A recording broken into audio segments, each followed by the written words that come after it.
আমরা গত কয়েকটি ভিডিওতে যেমন করেছিলাম সেরকমই এবার ধরে নেই যে আমার কাছে বেসিস ভেক্টরের একটা সেট আছে যেটা হচ্ছে বি, এবং এর ভেক্টরগুলো হচ্ছে v1 v2 এভাবে করে পুরো vk পর্যন্ত, এবং এর ব্যাপ্তি বা স্প্যান হবে k মাত্রার একটি সাবস্পেস। এবং চলো ধরে নেই যে এখানের ভেক্টরগুলো অর্থাৎ v1 v2 এভাবে করে পুরো vk পর্যন্ত এরা সবাই Rn এর সদস্য। গত ভিডিওতে আমরা দেখেছি যে আমরা যদি চাই একটা চেঞ্জ অফ বেসিস ম্যাট্রিক্স বা বেসিস পরিবর্তক ম্যাট্রিক্স বানাতে পারি, এবং এটা আর কিছুই না, এই বেসিস ভেক্টরগুলোকে কলাম হিসেবে নিয়ে গঠিত একটি ম্যাট্রিক্স। তাহলে v1 v2 এভাবে করে vk পর্যন্ত এগুলো হবে এর কলাম, অর্থাৎ এই ম্যাট্রিক্সটি থাকবে kটি কলাম, এবং আমরা জানি এরা Rn এর সদস্য, অর্থাৎ এদের প্রত্যেকটির nটি উপাদান থাকবে, তার মানে এটা হবে একটা n বাই k ম্যাট্রিক্স। এখন গত ভিডিওতে আমরা যেরকম করেছিলাম যে আমরা ধরেছিলাম আমাদের কাছে একটা ম্যাট্রিক্স আছে এ, আচ্ছা আমি দুঃখিত, আমাদের কাছে একটা ভেক্টর আছে এ যেটা হচ্ছে Rn এর একটি সদস্য। এখন আমি যদি বলি যে এই এ ভেক্টরটি এটা আমাদের বি এর স্প্যানের মধ্যে আছে, তাহলে আমরা লিখতে পারি যে এ সমান হচ্ছে আমাদের বেসিস পরিবর্তক ম্যাট্রিক্স, এবং এর সাথে আমরা গুণ করব আমাদের বেসিস বি এর সাপেক্ষে প্রকাশ করা আমাদের এ এর স্থানাঙ্ক বা কোঅর্ডিনেট। অর্থাৎ আমাদের যদি বেসিস বি এর সাপেক্ষে এ এর কোঅর্ডিনেট জানা থাকে, তার সাথে আমরা বেসিস পরিবর্তক ম্যাট্রিক্স গুণ করে দিয়ে আমরা আমাদের ভেক্টর এ কে আদর্শ স্থানাঙ্ক বা স্ট্যান্ডার্ড কোঅর্ডিনেটে পেতে পারি। এবং আমার কাছে যদি আমার ভেক্টর এ থাকে আদর্শ স্থানাঙ্কে, তাহলে আমি এটাকে আমাদের বেসিস বি এর সাপেক্ষে প্রকাশ করতে পারি। এখন চলো একটা বিশেষ ক্ষেত্র বিবেচনা করি। চলো আমরা ধরে নেই, অর্থাৎ আমরা অ্যাজিউম করে নেই যে আমাদের ম্যাট্রিক্স সি ইনভার্টেবল বা বিপরীতযোগ্য। আমি লিখে দিচ্ছি C invertible. C is invertible, এটার মানে কি? আচ্ছা, সি যে ইনভার্টেবল এটা আমাদেরকে দুটি তথ্য দেয় মূলত। প্রথম তথ্যটি হচ্ছে যে সি হচ্ছে একটি বর্গাকার বা স্কোয়ার ম্যাট্রিক্স, এবং এর সারি অথবা কলাম যে কোনো আমরা নিতে পারি, সেটা হবে রৈখিকভাবে স্বাধীন বা লিনিয়ারলি ইন্ডিপেন্ডেন্ট। এখানে দ্বিতীয় শর্তটি কিছুটা বাড়তি, কারণ আমরা জানি যে এটা লিনিয়ারলি ইন্ডিপেন্ডেন্ট, কারণ এটা একটা সাবস্পেসের বেসিস, তার মানে এটা ইন্ডিপেন্ডেন্ট হবে। কারণ বেসিসের সংজ্ঞা থেকে আমরা এই জিনিসটা জানি যে বেসিস হতে হলে সেটাকে লিনিয়ারলি ইন্ডিপেন্ডেন্ট হতে হয়। তাহলে এই দ্বিতীয় শর্তটিকে আমরা বলতে পারি বাড়তি বা রিডান্ডেন্ট। তবে আমরা যে তথ্যটি পাচ্ছি যে সি হচ্ছে বর্গাকার, তার মানে এনটি কলাম এবং এনটি সারি থাকবে, এবং যেহেতু এরা আর এন এর সদস্য, তার মানে আমরা বলতে পারি যে কে সমান হবে এন। অর্থাৎ সি যে স্কোয়ার এটা আমাদেরকে দুটো তথ্য দেয়, এটা হচ্ছে যে কে সমান এন হবে, অথবা আমরা আরেকভাবে বলতে পারি যে সি এর এন সংখ্যক বেসিস ভেক্টর আছে। এখন এই যদি অবস্থা হয় তাহলে একটু চিন্তা করে দেখো যে বি এর স্প্যান কত হবে। খেয়াল করো আমাদের এখানে কি আছে, আমাদের এন সংখ্যক লিনিয়ারলি ইন্ডিপেন্ডেন্ট ভেক্টর আছে, তাই না? দেখো আমি লিখে দিচ্ছি এটা, এন সংখ্যক লিনিয়ারলি ইন্ডিপেন্ডেন্ট ভেক্টর আছে, এবং এগুলো হচ্ছে আর এন এর সদস্য। এবং যখনই তুমি এন সংখ্যক ভেক্টর পাও আর এন এর মধ্যে, তখন তারা সবসময় আর এন এর বেসিস হয়ে যায়। কারণ যে কোনো বেসিস যার এন সংখ্যক উপাদান আছে এবং তারা লিনিয়ারলি ইন্ডিপেন্ডেন্ট, তখন তারা আর এন এর বেসিস হয়ে যায়। তার মানে আমরা বলতে পারি যে বি হচ্ছে আর এন এর একটা basis. B is a basis for R n. তার মানে সি যে ইনভার্টেবল, এটা থেকে আমরা এই তথ্যটাও পাচ্ছি যে মানে আমাদের এই ভেক্টরগুলোর যে কোনো লিনিয়ার কম্বিনেশন নিয়ে আমরা আর এন এর মধ্যে যে কোনো একটা ভেক্টর গঠন করতে পারবো। গত ভিডিওতে আমরা যেটা করেছিলাম, আমাদেরকে দেখাতে হয়েছে যে এই উপাদানটা বা এই জিনিসটা আমাদের এই ভেক্টরগুলোর স্প্যানের মধ্যে ছিল। তবে এবার আমাদের আর সেই কাজ করা দরকার নেই, কারণ আমরা এখন বলছি যে সি যদি ইনভার্টেবল হয়, মানে সি যদি ইনভার্টেবল হয়, তাহলে তখন বি এর ব্যাপ্তি বা বি এর স্প্যান হবে আর এন। এখন যেহেতু বি আর এন এর সদস্য, এবং আমরা এখানে বলছি যে এখানে কে এর বদলে আমরা এন ব্যবহার করছি, তার মানে আমরা জানি যে বি এর স্প্যান হবে আর এন। এবং আমরা অন্যভাবে বলতে পারি যে আমাদের সি ম্যাট্রিক্স যদি একটা এন বাই এন ম্যাট্রিক্স হয় এবং এরা প্রত্যেকটা কলাম যদি লিনিয়ারলি ইন্ডিপেন্ডেন্ট হয়, তাহলে সি ইনভার্টেবল হবে। তাহলে আমরা এই জিনিসটাকে বিপরীত ভাবেও লিখতে পারি যে আর বি এর স্প্যান যদি আর এন হয়, অর্থাৎ স্প্যান অফ বি যদি আর এন হয়, তাহলে আমরা বলতে পারি যে সি হবে বিপরীতযোগ্য বা সি ইজ ইনভার্টেবল। এবং এটা খুব কাজের একটা জিনিস, কারণ আমরা যদি এই দুটো শর্তই আমরা জানা থাকে আমাদের, তাহলে আমরা তাহলে আমরা একটা সমীকরণের মধ্যেই এই দুটোর মানে ভিন্ন ভিন্ন মান বসিয়ে অন্যটার মান বের করে ফেলতে পারবো। এটা আমরা আগেও করেছি, এমন না যেটা আমরা করিনি, কিন্তু এটার জন্য আমাদের অগমেন্টেড ম্যাট্রিক্স করতে হতো, অনেক ঝামেলা করতে হতো। কিন্তু আমরা যদি জানি যে সি ইনভার্টেবল, তাহলে তাহলে আমরা বলতে পারবো যে এখানের যে কোনো ভেক্টর যেগুলো এটাকে স্প্যান করে আছে, তারা এই এই সকল ভেক্টরগুলো লিনিয়ার কম্বিনেশন হিসেবে তাদেরকে প্রকাশ করা যায়। তার মানে তুমি জানো যে যে কোনো ভেক্টরকে আমাদের এই বেসিসের সাপেক্ষে প্রকাশ করা যায়। তাহলে এখন আমরা যেটা করতে পারি, আমরা হচ্ছে এই সমীকরণ উভয় পক্ষে সি ইনভার্স দিয়ে গুণ করতে পারি। তাহলে এটা সমান কি হবে? সি ইনভার্স গুণ সি এবং বি এর সাপেক্ষে আমাদের কোঅর্ডিনেট সমান হবে সি ইনভার্স গুণ আমাদের ভেক্টর এ, এবং এখানের এটা হচ্ছে শুধু আইডেন্টিটি।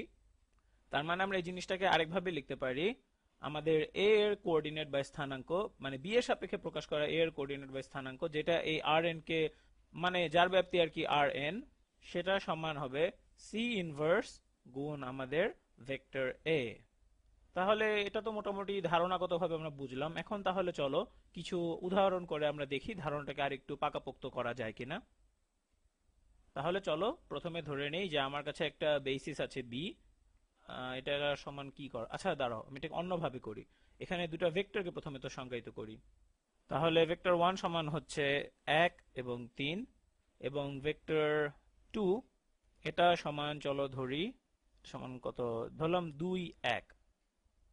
এবং আমার কাছে একটা বেসিস বি আছে, যেটা হচ্ছে এখানকার এই দুটো ভেক্টরের সেট, অর্থাৎ set of v1 and v2। এখন এরা যে লিনিয়ারলি ইন্ডিপেন্ডেন্ট, এটা বের করার আমি তোমার জন্য রেখে দিচ্ছি। তার মানে আমাদের কাছে দুটি লিনিয়ারলি ইন্ডিপেন্ডেন্ট ভেক্টর আছে যাদের স্প্যান হচ্ছে r2। তার মানে বিও হবে r2 এর একটা বেসিস, লিখে দিচ্ছি। বি হচ্ছে একটা বেসিস r2 এর জন্য। এখন আমরা যদি এখানে সি লিখি, অর্থাৎ বেসিস পরিবর্তক ম্যাট্রিক্স, সেটা সমান হবে আমরা জানি 1 3 এবং 2 1। তাহলে এখানে আমরা বলতে পারি যে সি হচ্ছে ইনভার্টেবল, এবং এটা না বললে আমরা চলো এটাকে হিসাব করেই দেখি। তাহলে সি এর ডিটারমিনেন্ট কত হবে, চলো আগে সেটা বের করি। তাহলে সি এর ডিটারমিনেন্ট সমান হবে 1 গুণ 1 হচ্ছে 1, বিয়োগ 2 গুণ 3 অর্থাৎ 6, সুতরাং এটা সমান হবে -5। তাহলে সি এর ইনভার্স কত হবে? আমরা জানি 2/2 ম্যাট্রিক্সের জন্য ইনভার্স বের করার একটা বিশেষ সূত্র আছে, সুতরাং এটা লিখে ফেলি চলে। এটা হবে সি ইনভার্স সমান হবে 1/-5, এটা -5। এর সাথে আমরা গুণ করব আমাদের ম্যাট্রিক্স, আর আমরা এই কোনাকুনি দুটো উপাদানকে পরিবর্তন করে দেব, অর্থাৎ 1 দুটোকে আমরা পরিবর্তন করে লিখবো এবং এই দুটোকে ঋণাত্মক করে দেব, অর্থাৎ -2 এবং -3। এবং আমরা এটাও আগে শিখে এসেছি যে এটা ডিটারমিনেন্ট যেহেতু শূন্য হয়নি, তার মানে সি কে ইনভার্স করা যাবে। এখন চলো আমরা ধরে নেই যে আমাদের কাছে একটা ভেক্টর আছে, যে কোনো একটা ভেক্টর ধরি এ, যেটা হচ্ছে r2 এর একটি সদস্য, এবং এ সমান হচ্ছে, আমরা যে কোনো নাম্বার ধরতে পারি এখানে, ধরলাম এ সমান হচ্ছে 7 এবং 2। এবং আমি এখানে বের করতে চাই যে আমাদের এই যে ভেক্টরটি আছে এ, এর স্থানাঙ্ক বা কোঅর্ডিনেট কি হবে বি এর সাপেক্ষে, অর্থাৎ বি এর রেসপেক্টে এ এর কোঅর্ডিনেট কি হবে। এবং এটা কিভাবে করতে হবে আমরা সেই সূত্রটাও জানি, আমরা উপরেই দেখে এসেছিলাম যে এভাবে বের করতে হয় এই সূত্রটা ব্যবহার করে। তার মানে আমরা এখানে যেহেতু এ জানি, সুতরাং আমরা শুধু এটাকে সি ইনভার্স দিয়ে গুণ করব, তাহলেই হয়ে যাবে। তার মানে আমরা লিখতে পারি, এখানে আমাদের সি এবং সি ইনভার্স দুটোই আছে, তার মানে আমরা লিখতে পারি যে এ এর কোঅর্ডিনেট, মানে বি এর সাপেক্ষে এ এর কোঅর্ডিনেট সমান হচ্ছে সি ইনভার্স, হ্যাঁ সি ইনভার্স গুণ এ এর সাধারণ কোঅর্ডিনেট। তার মানে এটাকে আমরা এভাবেও লিখতে পারি যে বি এর সাপেক্ষে এ এর কোঅর্ডিনেট, বি এর সাপেক্ষে এ এর কোঅর্ডিনেট, এটা সমান হবে সি ইনভার্স। সি ইনভার্স সমান হচ্ছে 1 -3 এবং -2 এবং সবশেষে 1 গুণ, গুণ হচ্ছে, হ্যাঁ গুণ করবো আমরা এ, তাহলে এ সমান আমরা জানি 7 2। তাহলে আমরা এখানে পাচ্ছি এই দুটোর গুণফল, অর্থাৎ 1 গুণ 7 যোগ -2 গুণ 2, সুতরাং এখানে আমরা পাচ্ছি 3।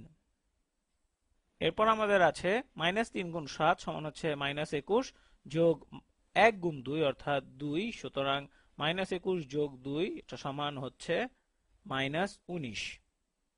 তাহলে আমাদের বেসিস ভেক্টর বি এর সাপেক্ষে আমরা যদি আমাদের এর স্থানাঙ্ক বা কোঅর্ডিনেটকে প্রকাশ করি, সেটা সমান হচ্ছে, আমি এখানে -1/5 কে দিয়ে এটাকে গুণ করে তারপর লিখি, তাহলে আমরা পাচ্ছি -3/5, এবং নিচে আমরা পাচ্ছি ধনাত্মক, অর্থাৎ এটা যোগ হয়ে যাবে 19/5। তাহলে চলো এটা পরীক্ষা করে দেখি। এটা আমাদেরকে বলছে যে এই প্রথম উপাদানের সাথে আমরা প্রথম বেসিস ভেক্টর গুণ করব এবং দ্বিতীয় উপাদানটার সাথে দ্বিতীয় বেসিস ভেক্টর গুণ করলে আমরা a এর কোঅর্ডিনেট পাবো। তাহলে চলো এটা করে দেখি। তাহলে আমরা পাচ্ছি -3/5 গুণ 1 3, এর সাথে যোগ হবে 19/5 গুণ 2 1। তাহলে চলো দেখি এটা সমান কি হয়। তাহলে চলো দেখি এটা সমান কি হয়। আমরা আগে আমাদের ভেক্টর গুলো লিখে ফেলি। এটা প্রথমটা হবে তাহলে -3/5, কারণ একের সাথে গুণ হচ্ছে, এবং পরেরটা 3 এর সাথে গুণ হবে, সুতরাং এটা হবে -9/5। তাহলে চলো এবার আমরা পরবর্তী ভেক্টরটা লিখি। ওইটা সমান হবে, এখানে 2 এর সাথে আমরা 19 গুণ করব, সুতরাং এটা হবে 38/5, এবং পরেরটা, হ্যাঁ 38/5 এটা ঠিক আছে, এবং পরেরটা হবে একের সাথে গুণ অর্থাৎ 19/5। এখন তাহলে চলো আমরা এই ভেক্টর দুটোকে যোগ করে ফেলি। এই দুটো ভেক্টরকে যোগ করে দেখি আমরা কি পাই। -3/5 যোগ 38/5 সমান হচ্ছে 35/5, অর্থাৎ এটা হচ্ছে 7। তারপর আছে -9/5 যোগ 19/5 অর্থাৎ 10/5, এবং এটা হবে তাহলে 2। এবং আমরা পেয়ে গেলাম এটাই ছিল আমাদের এ ভেক্টর। তাহলে আমরা দেখালাম যে আমাদের এই প্রথম বেসিস ভেক্টরের সাথে -3/5 কে গুণ করে 19/5 এর সাথে আমাদের দ্বিতীয় বেসিস ভেক্টর গুণ করে দুটোকে যোগ করে আমরা এটাকে বের করতে পারি। এখন এটা ছিল এমন একটা পরিস্থিতি যেখানে আমরা a কে b এর সাপেক্ষে a এর কোঅর্ডিনেটকে প্রকাশ করতে চাচ্ছিলাম। তবে আমাদের পরিস্থিতিটা যদি উল্টোটা হতো তাহলে আমরা কি করতাম, অর্থাৎ আমাদের যদি কোনো একটা b এর সাপেক্ষে কোনো একটা ভেক্টরের কোঅর্ডিনেট ধরো w দেয়া আছে এবং এটা সমান হচ্ছে কোনো একটা সহজ কিছু নেই, আমরা চলো ধরি এটা সমান হচ্ছে 1 1। তাহলে প্রশ্ন হলো আদর্শ স্থানাঙ্কে w সমান কত।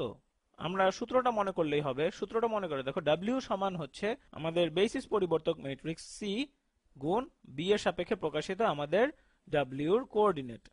তাহলে এখানে আমাদের বেসিস পরিবর্তক ম্যাট্রিক্সটা কি ছিল, এটা ছিল 1 3 1 3 2 1। এটা এবং এটার সাথে আমাদের গুণ করতে হবে b এর সাপেক্ষে প্রকাশিত w এর কোঅর্ডিনেট, অর্থাৎ যেটা ছিল 1 1। তাহলে এটা সমান আমরা পাচ্ছি 1 গুণ 1 যোগ 2 গুণ 1, এটা হচ্ছে 3। তারপর হচ্ছে 3 গুণ 1 যোগ 1 গুণ 1, 3 গুণ 1 হচ্ছে 3 যোগ 1 গুণ 1 হচ্ছে 1, অর্থাৎ 4।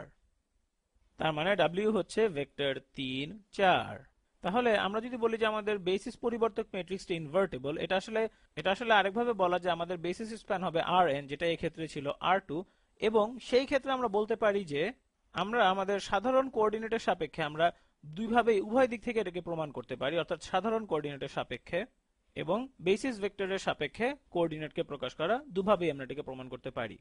তাই না? এটা ছিল আমাদের বেসিসের সাপেক্ষে প্রকাশ করা এবং এটা ছিল আমাদের আদর্শ কোঅর্ডিনেট, এবং এখানে এটা ছিল আমাদের বেসিসের সাপেক্ষে এবং এটা ছিল আমাদের আদর্শ অবস্থান। এবং তুমি এটা খুব সহজেই করতে পারো এখানের এই তথ্যটা ব্যবহার করো, অর্থাৎ তোমরা বলতে পারো যে আমাদের বেসিসের সাপেক্ষে কোঅর্ডিনেট প্রকাশ করে এটা সমান হচ্ছে আমাদের ভেক্টর গুণ সি ইনভার্স বা বেসিস পরিবর্তক ম্যাট্রিক্সের ইনভার্স, অথবা তোমরা এই উপরের তথ্যটাও ব্যবহার করতে পারো। আমরা বেসিসের সাপেক্ষে প্রকাশ করা কোঅর্ডিনেটকে বেসিস পরিবর্তক ম্যাট্রিক্স দিয়ে গুণ করলে আমরা সাধারণ কোঅর্ডিনেট আমাদের ভেক্টরটি পাবো।